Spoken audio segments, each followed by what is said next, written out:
Now, for the last 15 years, a group of dedicated volunteers has been tracking down thousands of the North East's war memorials and putting their details online.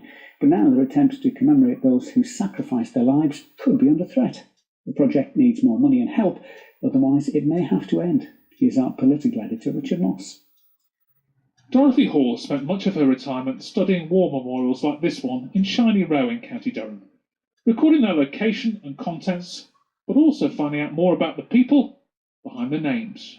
100 years have passed, and we have forgotten the stories. We see them as names, but they were all boys and men who were willing to go and fight for their king and country. Dorothy's work ends up here on the North East War Memorials website. Since 2004, she and other volunteers have tracked down almost 5,000 memorials and recorded the stories of 13,000 people. More are added every day, a treasure trove for those researching local or family history.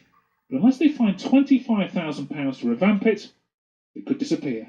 We have a searchable website where you can put in a surname, or you can put in a place and you can find where your relative is remembered.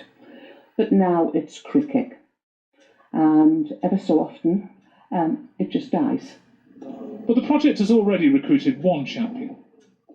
Sunderland MP Julie Elliott's great uncle is on this church's roll of honour in Roker. George is up here. George Ryle, there at the bottom. George Ryle was killed on the Flanders front line in 1917. Julie Elliott has already donated to the new website, keen to ensure he and others continue to be remembered. As the people die out who remember them and know about them, if there isn't somewhere that information is saved, it will simply be lost in the midst of time, and that would be dreadful. For the sake of the amount of money that's needed to keep this project going, people can donate just a small amount of money, and all of those small amounts of money will make a real difference. And a quick tour of what the project's recorded in Roker alone gives you an idea of the detail that could be lost.